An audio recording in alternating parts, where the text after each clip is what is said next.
This is Alex Shinkari Erdenberger. I'm joined today by VicSharp Watney. Vic, say hello.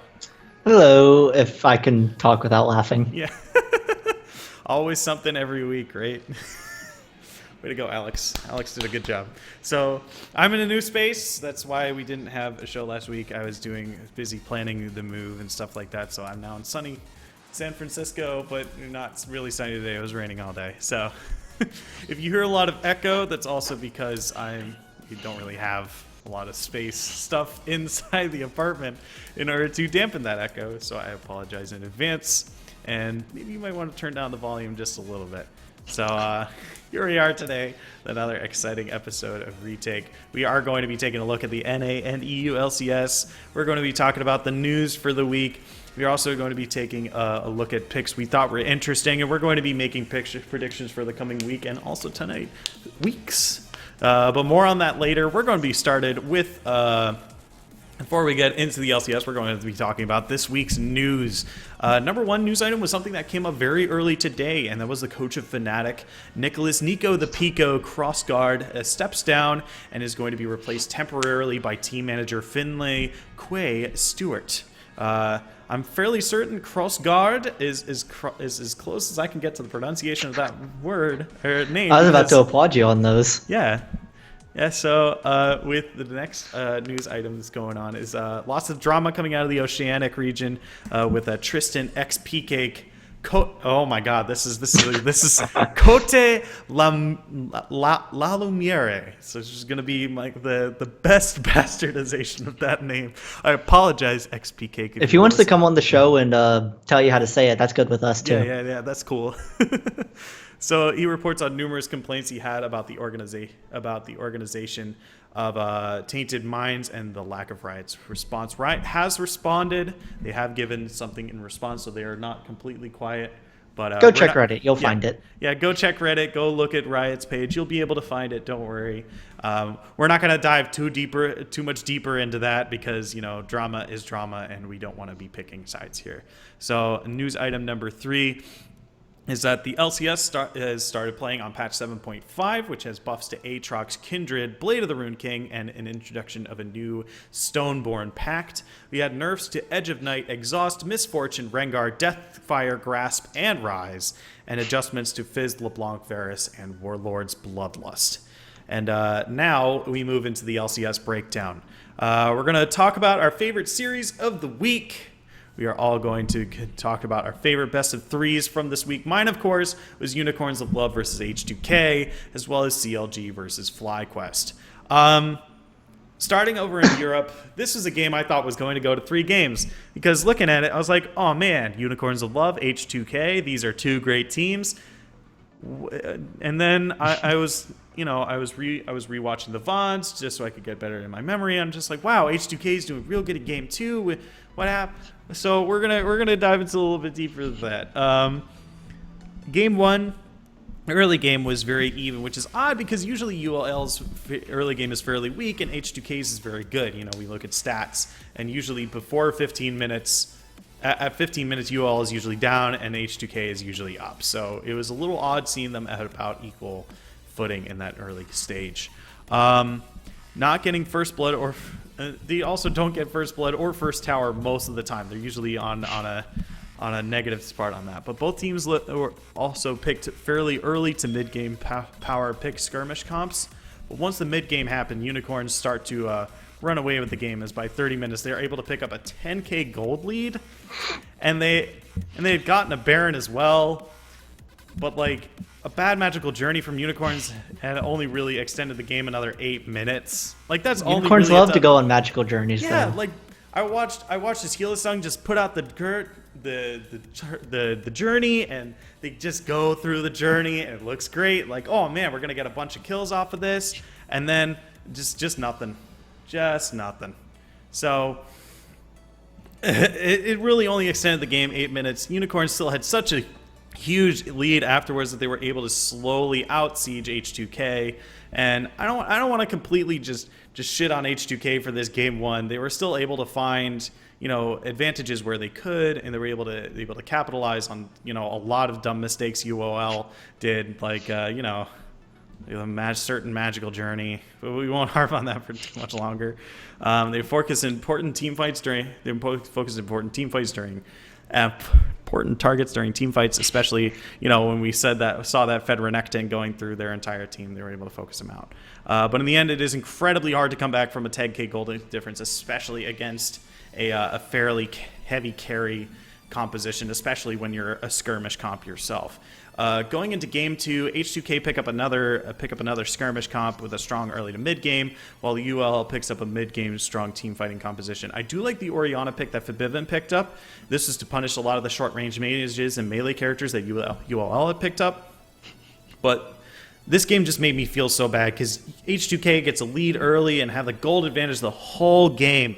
They play the game so nice, slow, and steady. They don't give in to any baits by UOL. They play their game and pick up easy and safe kills. They're doing so well, but so many missed shockwaves by Fabivin made this game difficult to win. There were so many team fights there where like one shockwave could have changed it, but Fabivin presses shockwave while the ball is on him, or the ball is nowhere around people. And there were like at least 2 or 3 team fights towards the later end of the game where that happened.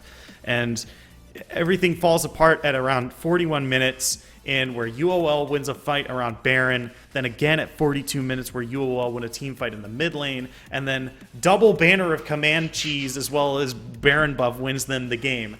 I remember leave it to UOL. I remember looking at the post-game stats and seeing Banner of Command on Nautilus and Banner of Command on Zillion. I'm like, what is going on here? And then I watched the final push of 2 improved melee minions just destroying Nexus turrets. I was just like, Jesus. So leave it to UOL to find a claw their way to victory, even with some cheesy strats. But GG to both teams. It was definitely a very fun game to watch. You should go click that VOD just in case you missed it. The games in NA, I feel, were kind of this week. There were a lot of matches that were like, yeah, that's how we kind of expected it to happen. There was one that was like, what? But I'd like to talk about more of an even matchup, and CLG versus FlyQuest. Going into this game 1, these teams are tied up in records. CLG picks up a skirmishing such pick composition. Ashe and Shen giving some great global presence, and Shen and Lulu giving some great defensive measures for Stixxay. FlyQuest picks up a strong 5v5 comp. Karma, Orianna, and Gragas give some great strong initiation. Zone control from Orianna, Rumble, and Caitlyn. Really, really cool. But this game was a little sloppy for CLG as they had some odd skirmishes once the mid game started, and this let FlyQuest as an avenue back into the game. But luckily FlyQuest was never able to find huge objectives with their slight leads throughout the game, and a huge team fight at Baron decided the whole game for CLG. As they find 3 kills on FlyQuest, they get the Baron, and then the final ace of the Nexus, which is the final, it was just a nail in the coffin. It was just like, oh man, FlyQuest looks like they can get back into this, and okay. Yeah, nope. Going into game 2, FlyQuest, another skirmishing and pick composition. They do have to wait towards level 6 for their team to be strong, but that's still fine. They do have a good chance of getting ahead before 15 minutes. Capitalizing on the early mid game is usually a good idea for them. They do have a fairly powerful late game with Lulu, Ashe, and Syndra. Definitely a comfort pick for High since his Orianna was banned away. CLG goes for a 5v5 team kind of fighting composition. Lots of positional manipulation with Poppy, Gragas, and Thresh, being great peel for Stixxay's Ezreal as well. This game 2 is fairly familiar to something I discussed just a little while ago.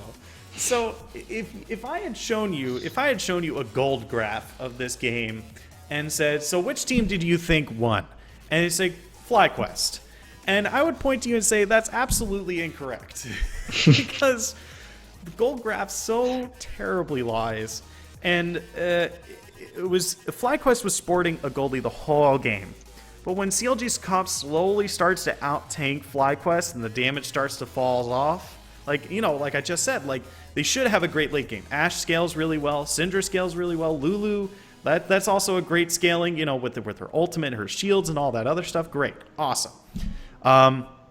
Key moments of CLG's comeback started at 25 minutes as they pick off retreating FlyQuest members that were still tanking Dragon. They go for an Infernal Drake, and They come in for the team fight. I saw one hit from the Dragon take off a quarter of Moon's HP playing Evelynn. And I was just, wow. And here comes Vladimir in there too. So I'm like, wow, this is just awful.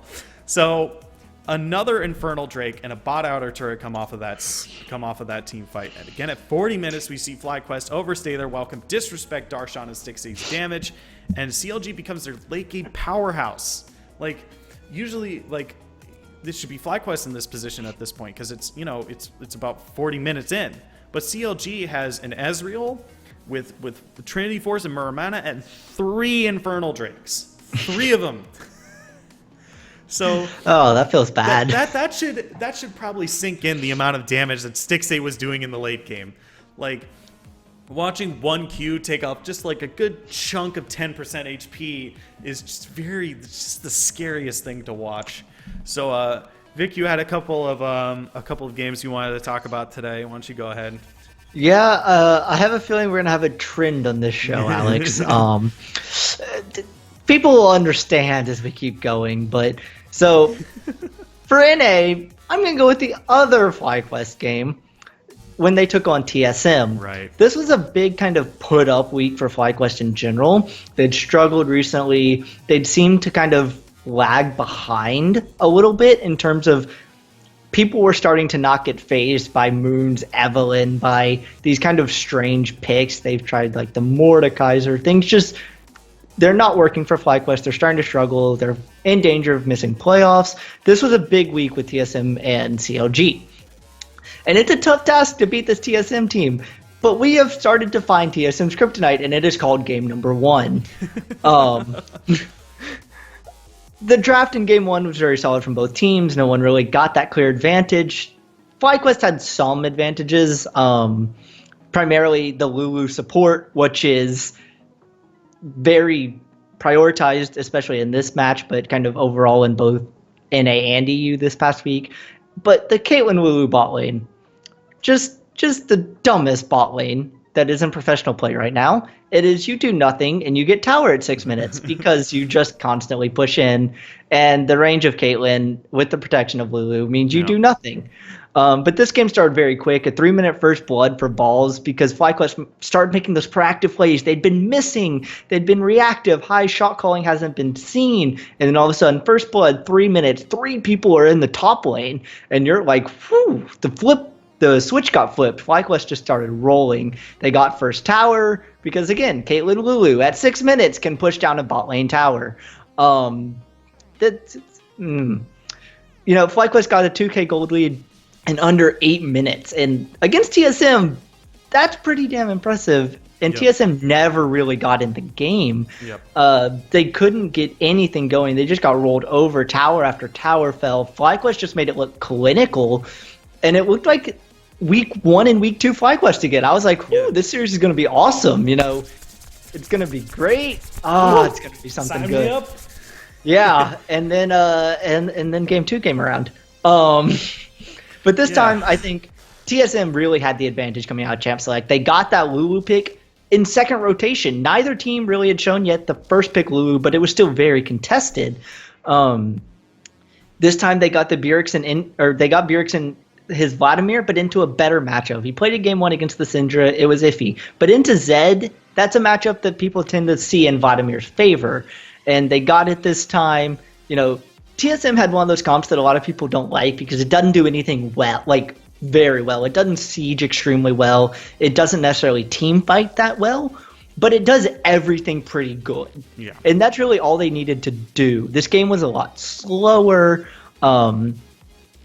FlyQuest had a very heavy team fight. They wanted to look for that big engage round and objective. Haunter got a double kill on Camille, like very early in the game after a TP bot lane, and a big skirmish broke out. And all of a sudden, the Camille is rolling in a way that she never did in game number 1. It took a long time to reach critical mass. FlyQuest got the first tower again, but no one could stand with Haunter. From like the 10-minute mark on, Haunter was just pushing down wherever in the map he wanted to. He was taking towers at will. It was almost like FlyQuest was playing bend but don't break. And it was working for a while. TSM didn't get over a 3K lead until 30 minutes, but then they took Baron. And they just started bleeding FlyQuest dry, and the break finally happened. And the series was evened. It was 1-1, and now you're like, okay, now's when FlyQuest pulls out something even more crazy. It's not Evelyn, it's not Mordekaiser. They've got something, right? And no. They made almost no adjustments between Game 2 and 3. I think TSM got the same comp except for jungle, which is quite scary because, maybe AD carry might have been different too. I'm not remembering off the top of my head. But, TSM first picked the Lulu, something that hadn't been done in the series yet. But Lulu is such a contested support, so strong right now with the shields. And then it's almost like the teams just kind of traded the scripts from Game 1. TSM's like, yeah, everything y'all did in Game 1, we're going to do that now. They got the early first blood, and then Wild Turtle and Biofrost just kind of smashed FlyQuest's bot lane. I mean, it had been pretty close throughout the series, and this game just kind of got run away. It took 14 minutes for the first tower to fall, which is by far the longest in the series, but it was that domino effect. Once that first tower fell, everything started crashing around FlyQuest. The towers fell. FlyQuest tried to fight, but TSM, they took a big team fight win about 16 and a half minutes. They took another one like a minute and a half later, and the snowball was just on. TSM took Baron really early, and with the Baron buff, 4 towers and 2 inhibitors. Yeah. Like, okay, good night. You're done, FlyQuest. You can leave now. Come back tomorrow. Maybe you'll have better luck. Nope. Nope. No, they did not. No, and I mean, over in EU, across the pond, I have to take the matchup in Group A between their best in G2 versus Misfits. I was really intrigued by this series from the beginning. I really wanted Misfits to hold on and maybe give G2 the loss. The casters were talking about the G2 winning streak. It's something like 300 and something days since they lost the series in EU. It's something ridiculous. But, Misfits tried to throw something. They got Ignar his Thresh early. He was a fantastic Thresh in LCK, but it's a strange pick in this meta. Yeah. G2 got out of the draft better. Both teams started playing the early game very respectful. They weren't playing aggressive. They were waiting for mistakes. It looked like G2 made the first mistake. Cacao took down Trick with some help from Power of Evil. They got the first blood, but G2 at that point had advantages in every lane. They had constant pressure in every lane. All 3 towers, once the first one fell at 13 minutes, all 3 outers fell within 3 minutes. Misfits kept trying to get trades. They kept trying to pressure G2 somewhere. They'd get a tower or they'd get a kill, but Misfits just kind of got choked out. The map got smaller and smaller. And they found a dragon, but that was about it. G2 just won a massive fight. Zven got like a quadra kill on Caitlyn, and the game was over. Yeah. Almost as abruptly as the fighting had really started. But game 2 is where G2 made the overconfident move, and I think you're going to talk about this here in a minute, but they picked Kalista for Zven pretty early. They tried the Kalista Lulu lane. It looked good. Early. They got 2 kills. They started trying to get that snowball again. But this time when Misfits went for the trade, it was working. They got first tower, and there was a little mini, across map race, and Misfits got 2 towers. G2 only got 1. G2 kept trying to hold on to the tiniest of gold leads, and then, there was a big team fight at about 27 minutes, and Misfits just took the lead. They got 3 total towers in the aftermath. They got a Baron, and they kept pushing. G2 found a damn good fight around the dragon. It gave them the chance for a comeback. They got a tower off of it. You're like, this is it. This is the Kalista comeback. And then Misfits were just like, yeah, no, get back in your base. We're just gonna get back in the hole you came from. Yep. This is our game. Yep. I think and now going into game 3, I think everyone's kind of seen the highlights from game 3, the Misfits holding at their base, the trying to hold on. It was an insane game, very intense. G2 finally looked to struggle a little bit to close out a game, especially when they had a massive gold lead. Yep. It was another interesting draft. This time Kalista going over to Misfits. They got Ignar, his Malzahar, which has been by far his best pick this season, even if it's starting to fall out of meta. But then G2 got this lane again, this Caitlyn Lulu lane. It's interesting. Guess what tower fell first? This new Caitlyn Lulu lane reminds me very much. I'm gonna get out my beard and my cane and talk about Caitlyn Nunu back in the days. Oh, because gosh. that might as well just be what Whimsy is now, just with added utility. Yeah. But you just do more things than sit in the bush and here's a W. Here's a Yeah. W. Here's a W. It's so hard to play against. You try and poke Caitlyn, oh, Lulu shield. You try and trade with Caitlyn, oh, Caitlyn has more range than you. Yeah. It'll be very interesting to see how pros start to adapt to this lane because it is just absolutely soul crushing right now. I can imagine. G2 started getting trades they wanted in game 2 once that first tower fell. They had a 2k gold lead by 10 minutes. They were giving up small advantages, but they kept pushing. By 25 minutes, the tower difference was 7-3 in favor of G2. They grabbed a Baron at 30 minutes. There were only like 8 kills on the board, and there were like 10 towers down. It was one of those really weird, the observers hate games, oh, the fans, this is boring. Everyone else is watching, yes, good League of Legends. But, G2 got the Baron. They played it slow. They played it meticulous. They had a 10k gold lead at 36 minutes. Yep. Misfits found that brief moment of hope at the base. PoE, he got the Quadra. And, yeah, G2 reversed the flip again and said, yeah, no, get back in your base. This is our game. This is our series. We're the top dogs of EU, and we're still undefeated. Yep.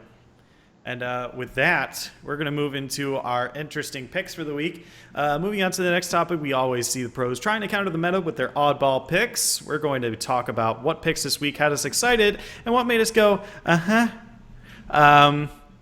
Oh, hey there, Callista. What's going on? I mean, your EU performance wasn't very good, but I heard Arrow played you really well. I mean, I definitely see her coming back in at least some fashion because, at least given some of the supports that are slowly trying to work their way back in, like we're slowly starting to see more melee supports working their way back in, like we've seen some Braum picks.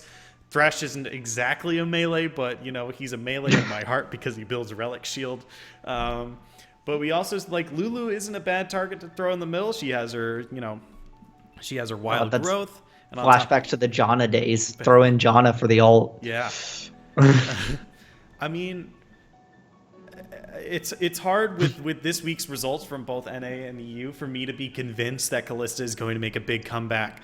But with the recent changes to Blade of the Rune King and Fervor of Battle now being more optimal, as well as, a lot of tanks just, a lot of more just beefier kind of carries in the top lane. Like we see Renekton, we're seeing Camille, and we're seeing Rumble, especially since a lot of their kits, a lot of their item builds have a lot of health items in them. So with this, Callista is definitely a fairly solid pick, and she's still a utility AD carry that scales decently into the late game. She provides you better objective control. I have lots of cool things to say about Callista because I'm a support player, and it means I get another button. Riot knows how much I love pressing additional buttons, so they're just like, hey, man, here's an AD carry that gives you another button. Like, whoa, dude, that's awesome. Vic, why don't you go ahead and tell me? I'm going to respond to you the way both EU teams that played against Callista did. Go back in your base. Go back in your base. But, we've seen this, and the thing I'm excited about these picks, they're not just EU and NA. This has been a worldwide thing lately. Yep. The assassins in mid are starting to come back. You've seen Zed, Bjergsen, and Hai, most notably, kind of been playing it in NA. We've seen Fizz, which got brought out in 2 different lanes by Splice. Fizz top just dominated the game for Splice, and you're just like, what? And then the best one, the Talon. I think Fizz will be here to stay. He'll be able to talk about for a while with those changes coming in 7.5. But good Talon play, so fun to watch. This pick getting worldwide importance. You're seeing bans of Talon in LCK. That should start to tell you something. Pawn, Faker, all these very mechanically strong. Talon just fits them so well. Yeah. Good Talons are fun to watch. Talon's one of those picks that can still almost carry a game right now. But at the same time, he can also lose you a game, QCLG. But it's fun to watch because when a Talon gets picked, it's going to be feast or famine. It's going to be your base or my base. There is kind of no in-between Talon play because otherwise he's just kind of invisible, pun intended. But yeah, I'm excited for Talon. I hope to keep seeing him, and I hope to see good Talons in the future because, damn. And with that talk of Talon, we're gonna parkour our way into our next segment. Parkour. I'm gonna do a little parkour in my seat. There's my parkour. There's my seat parkour. Vic didn't see it. He'll have to wait like 3 minutes. A couple seconds. That was my chair part. We're now going to move into our next statement. This one has a very near and dear close to my heart and a lot of other people who have, not done so well in school. And maybe they had to go home with mom or dad. They got that 60 on that test and you needed to get it signed by your parent so that your 6th grade teacher knew that you didn't do well on that science test, but then you forged your mom's signature and you feel bad about it for the rest of the day. Wow, Alex, it seems like you're talking out of experience. We're going to talk about I'm just disappointed.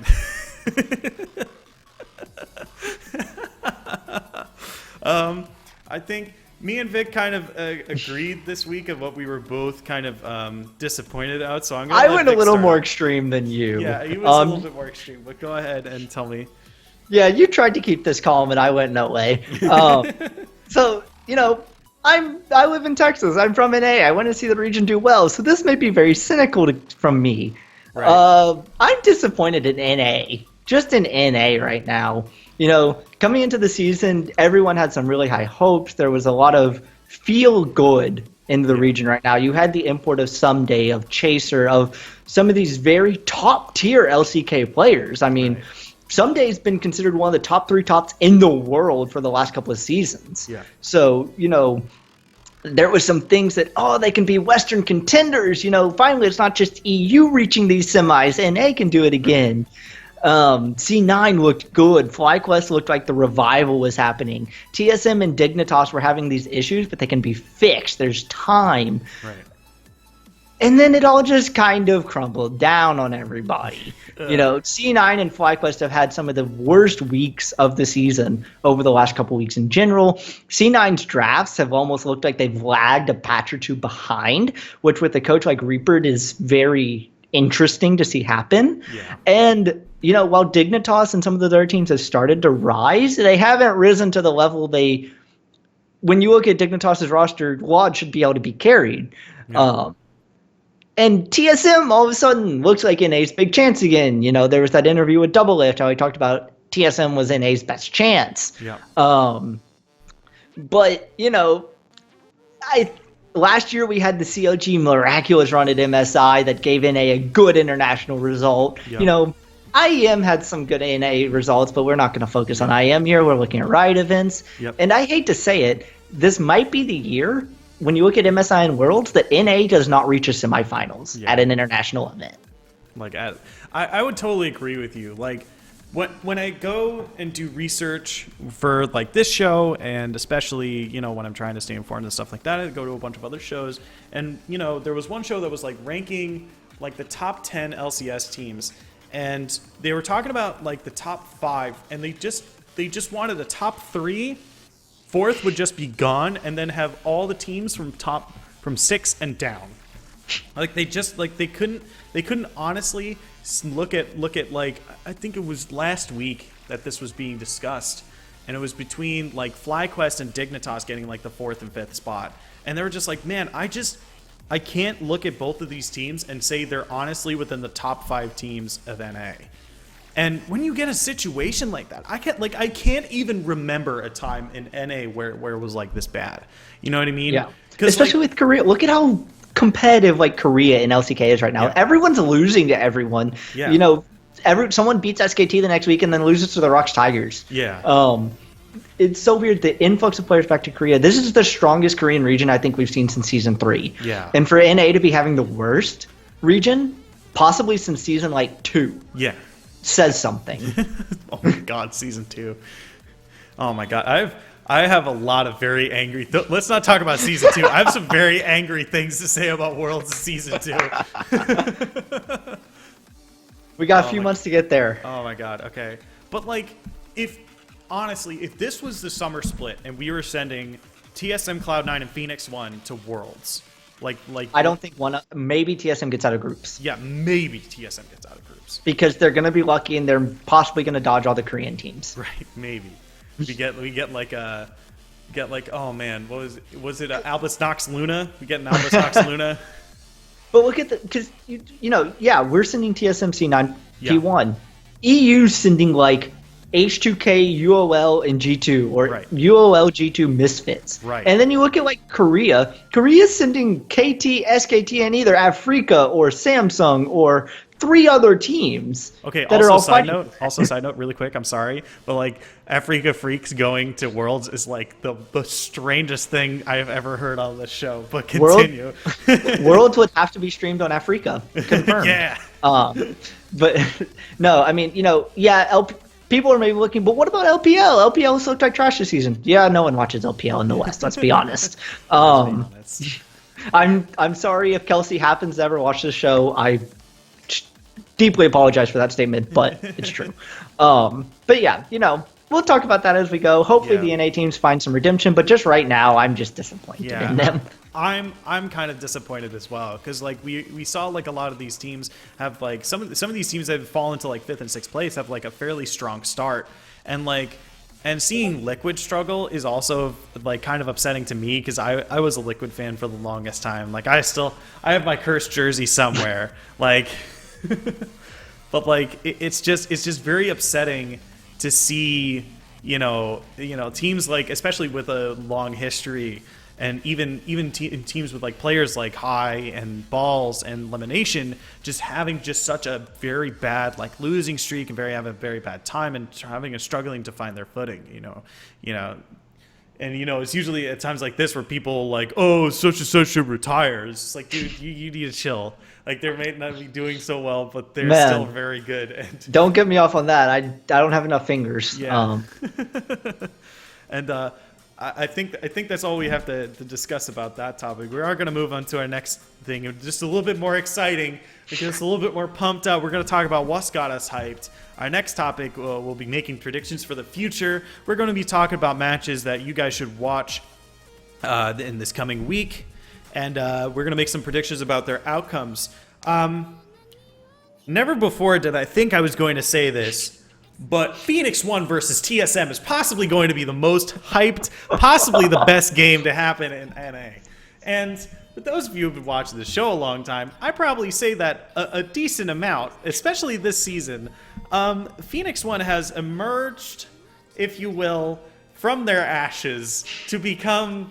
I've probably used that analogy way too many times. It's probably overused, but they've emerged as a very top tier team this season, and it's going to be like both of them are locked in for their playoff spot. Like there's very little that could happen, that can move them around, but it's still two of the best teams of NA. And I know we just spent like a good 5-6 minutes just saying how NA is very bad, but like TSM and Phoenix 1 are actually doing somewhat of a good job and are, the best bet of NA, in an international tournament, and still two very good teams. So if you guys have a chance this week, like go over and watch them. I don't know how to predict this game because usually I try to be safe and be like, it's going to be a 2-1. Bold prediction. TSM's going to lose game 1. Bold prediction. It reminds that statement actually reminds me of America when they were in the World Cup like a long time ago in like South Africa, because like whenever I watched a game, like United States wouldn't like turn on until like after a goal was scored on them. And surprisingly how bad the cardiac kids surprisingly how bad that method is in soccer, because games can end in 1-0. Besides the fact, getting sidetracked, I think TSM is going to play this game fairly well and end up... I'm going to make a bold statement and say TSM 2-0 Phoenix 1. I'm going to make a very bold statement because TSM is still an incredibly strong team, and although NA is fairly weak right now in comparison to like past chases, I still think TSM is still the best team, and I still think that they are a lot better than Phoenix 1. And even if it goes 2-1, I still think TSM wins. Like, Phoenix 1 has been getting better, but I don't think they're better than TSM. Over in Europe, there's not a lot of high stakes matches at the top, and not even a lot of a lot of matches between two very good teams. But we are going to be talking about in length about EU games, so just wait a little bit. Wait like 5 minutes. We'll get back to that. So, spoilers with my hype game, because we're going to give you back to that, just like Alex said in a minute. But instead of picking two top teams like we tend to do a lot here, I'm going to go Dignitas and Immortals. Right. We're going to talk about these two teams in depth coming up in a minute. But they're fighting for those last two playoff spots. There's those 2 to 3 spots that are a little questionable in NA right now. There's 1 week remaining. This is it for NA. This match not only could determine seeding, but really could determine a team's playoffs. So it's going to be a fun match to watch. I think it's going to be both teams playing their heart out. I think it's a good clash between a very aggressive jungler like Dardoch and then Chaser, who's kind of not that aggressive and more of the control style. And then Someday versus Flame. Hello. Yeah, we're in NA, and I get to watch Someday versus Flame with the playoff spot on the line. Yo, we LCK now, except not. But I'll make a prediction what I was about to say at the end of this statement down in the next segment. Yeah. But I think this match is going to show us what they're made of. I think it's going to be close, but I think Dig is just better right now, and it's going to go 2-1. In EU, you couldn't find a match to get excited for. I am hyped for Rockets versus Misfits. Right. That sounds very strange, but I am hyped for that matchup because Rocket have been on a tear. This is, I think, a 4-game winning streak for this team. They went from winless to now they're in contention for a playoff spot. Misfits has been known to maybe overlook some of these teams. 2 of their 3 losses are to G2, and I think their 3rd loss is to one of the good Group B teams. So it's not like Misfits has lost anyone below them in the standings. Right. But they've still lost. And I think coming off what was a very intense game against G2, they're kind of prone for maybe a letdown here. And Rocket's on so much confidence. They're on so much kapow right now. I'm going to go trend here, and I think Rocket wins this series 2-1. Right. Yeah, I mean, that seems pretty good. I don't think I disagree with you. But with that, I think we're going to move on to our last and final segment of the week. The segment of the week, I guess it's a segment forget about it. It's called Fight Night. It's called Fight Night because these are some teams that need to do well in order to make it to playoffs. And we're going to be talking about 3 teams. We're going to start with NA, and we're going to talk about. It's basically going to be a continuation of what's got us hyped. We're going to make predictions and stuff like that. We're going to be looking at NA's week this week, and then EU over the next couple of weeks. And we're going to talk about who has the best chances of making it into playoffs, who can still clinch that last kind of spot. We do have 3 teams from NA and 3 teams from EU fighting for this last spot. The third one in the EU, we'll get to it. All right. So the 3 teams from EU are Dignitas, Immortals, and FlyQuest. Now, granted, they are fighting for 2 spots. Yes. Luckily, between them. Yes.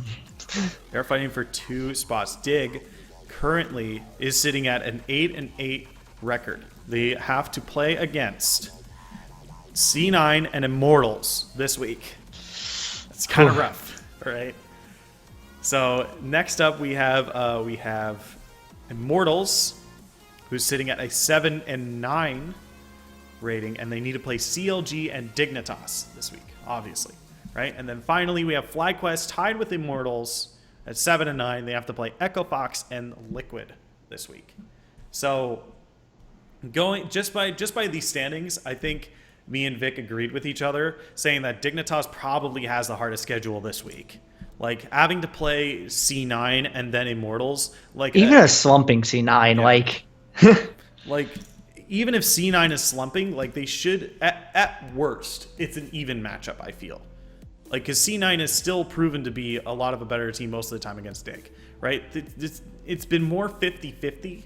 But like the times where Dignitas or the times where C9 wins, it's a lot more clear. Yeah. Like Jensen's better than Keen. Yeah. Obviously Sneaky and Smoothie are better than Wad and X Special. So yeah, there are advantages for I think both sides. Yeah, and on Dignitas they do have Someday, who's arguably one of their best player, arguably. But right? C9 has top die. Yeah, yeah. So it's just really.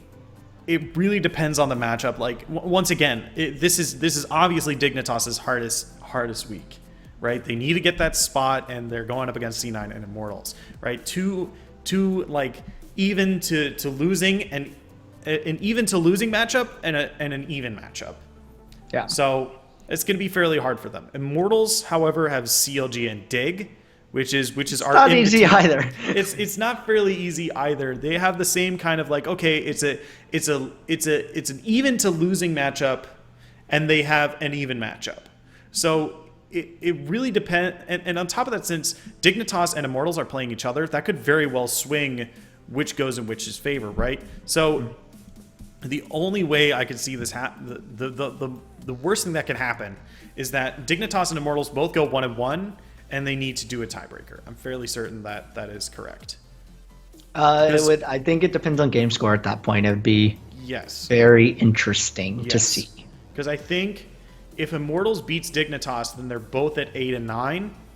And then if Immortals loses and Dignitas loses their own individual games, then they're both 8 and 10. Right? I think so. Yes. I'm looking at the stats right now. Yes. That's correct. So they're both. But that's also relying on FlyQuest to, I think, go 0-2. Which, I know we haven't got there yet, but Echo Fox and Liquid has been dysfunctional at best. Yes. At worst, they've been atrocious. Yes. The roster changes haven't had time to implement yet, so FlyQuest is probably favored in both their matchups this week, which is more than you could say for the other two teams. Yeah. I would like to say that I think Dig and Immortals both make it into playoffs because I think right now they're the two teams that deserve to. Yes. But I just think the way these matches work out, FlyQuest has to have something almost go catastrophically wrong to miss out at this point. Because I think either Immortals or Dig is heading for an 0-2 week, and FlyQuest could very well be looking towards, at worst, a 1-1. Right. Which if Immortals go 0-2 and FlyQuest go 1-1, FlyQuest is in. Yes. So there's a lot more situations FlyQuest get in, especially because of that Dig versus Immortals head-to-head. Yeah, of course. But yeah, like looking at Echo Fox and Liquid, like there's very little to like. I think we've already said what we have about Liquid. Liquid is very desperate to try do something to make sure that they don't get relegated. They're like grasping at like almost nothing here, and that's really what's upsetting. Like watching Piglet move from AD carry to mid lane was already like one thing that was like, oh my god. Well, we didn't move Hooney to the jungle when carries fell out of favor. Like I really get that in Soul Jungle? Yeah, Lucian jungle. Oh boy. Yeah, right. But we look at this kind of stuff that Liquid's trying to do in order to work their way back in the game, and like, dude, it's too late. Like, I'm sorry, but like it is way too late now. Like, you're 4-12. Like, your way out of relegations is for Echo Fox to go 0-2, and you to go at least win once. And then you have a tiebreaker, which you need to then solve, and that's your way out, and that's very upsetting. And that assumes that Envy doesn't do anything, like, because if Envy gets up to 5-13, then you have a 3-way tie, and now you're just what the fuck is going on, right?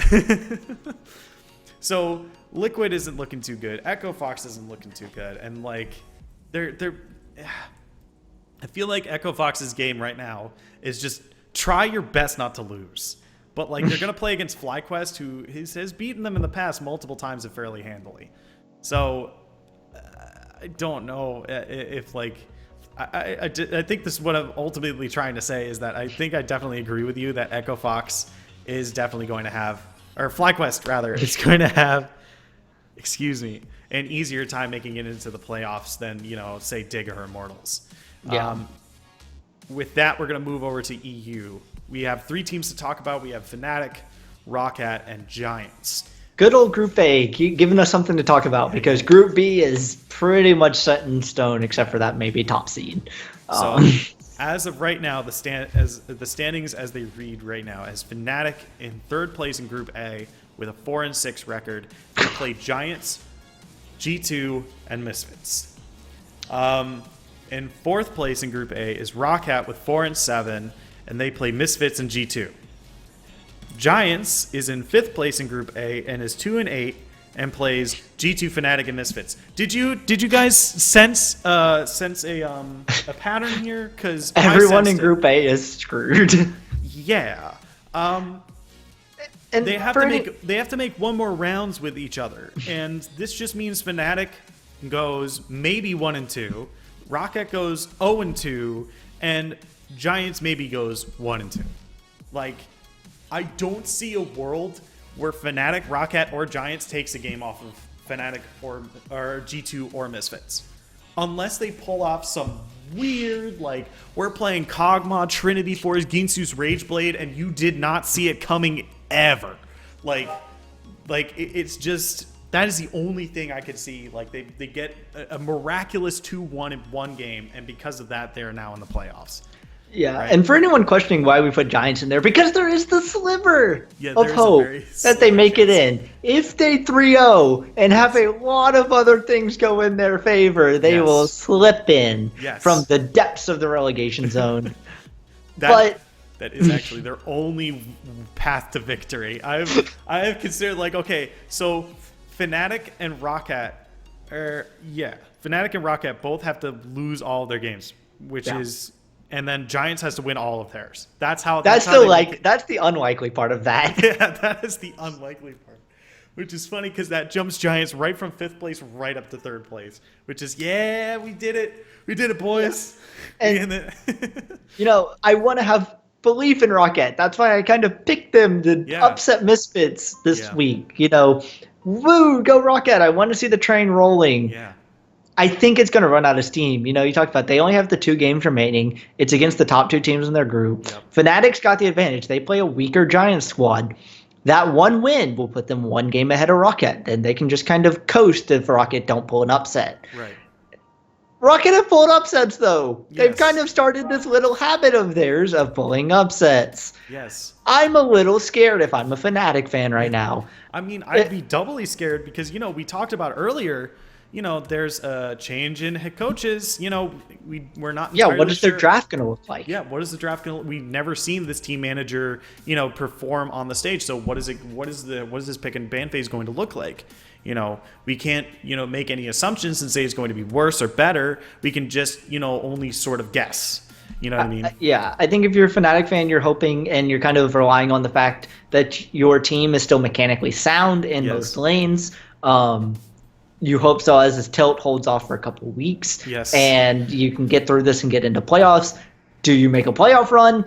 Does the playoff buff kick in for SOAS at that point? You never know. But that's kind of what you're hoping for as a Fnatic fan. As a Rocket fan, you're like, come on, keep the train rolling. Come on, Misfits, throw a game against us or something. We're the easier team to beat in playoffs. Let us in. Obviously, Rocket's not saying that out loud. Yeah. I hope not. I hope not. Their Reddit person has been very, very coy in the past. So, but Meanwhile, Giants is having just a group prayer session, just like, and then they all individually go over their beds at night, just like, please. Giants is walking over League there. Of Legends God. Giants I've been a good boy. Giants is walking over to Misfits right now and say, thank your academy for knocking out Schalke for us. Yes, thank you. Because honestly, that's what Giants is looking for right now. They're looking at that promotion tournament. They're looking at the Challenger Series that just happened and watch Misfits Academy knock out Schalke, and you go, yes! We can maybe make it back into LCS now. Maybe. Because they're in all likelihood going to that promotion tournament, joining Origin, who we're not talking about Group B for a reason. Pretty much they're all set. Origin is locked into the promotion tournament at absolutely no way of crawling out of the cellar. Yeah. So I think Vitality has 3 games, and even if they lose all 3 of them and Origin wins all 3, Origin only has 2. That's the problem. Origin only has 2. Yeah, you're right. They're 3 games behind Vitality, and they're 2 games left. Yeah. So even if they win all their games, they're 2-11, and Vitality is 3-10. So, sorry. Yeah. But I mean, I'm excited. I think these last couple weeks those last weeks in EU are always known to be kind of crazy. Yeah. Obviously, everyone kind of remembers the game, which was Alliance Millennium. Oh, God. When Alliance built 5 stacking items. And it was something like a 60-kill game. So you can get a little crazy at the end of the season. Do I think G2 or Misfits are going to go that crazy? G2, no. Misfits? Maybe. They have Cacao. Yeah. He is known to do very funny things when it doesn't necessarily matter. Yeah. Hence LCK. Yeah. But No, in all real honesty, if we're making predictions about this, I expect Fnatic to get through. I think they're going to Yeah. beat Giants, and I want Rocket to make the push. I want to believe in Rocket, but Misfits and G2 are so far ahead of that group. Right. Yeah. I definitely agree with you with your predictions on EU. In terms of the predictions on NA, I think it's going to be FlyQuest and Dignitas. I think Dignitas. I think they're a little bit better than Immortals. I think they'll be able to. I think they'll be. I think the big thing is the match between Dignitas and Immortals. And I'm gonna change my what's got us hype thing to Dignitas versus Immortals because that's definitely gonna be a good huge, one. pretty high match. So I agree with Vic. If you're a basketball fan and you've been sad at the lack of madness in the March bracket in college, come watch NA next week because there's some madness to happen. Woo-wee. All right. And that does it for today. Thanks. I'd like to thank Vic for joining me today. If you liked our show, make sure to follow us on Twitch. The follow button's now up there. Find us on Facebook, Electronic Gaming Federation, Twitter at official EGF, and YouTube, Electronic Gaming Federation. All the links are down below, so make sure to check those out. From all of us here at EGF. Thanks everyone for watching. You can join us next Monday at 9:30 p.m. Eastern Standard Time or 6:30 PST. I'd like to thank you all for watching one more time, and thank you very much. My name is Alex Shinkari Erdenberger, and I'll catch you next time. Bye-bye.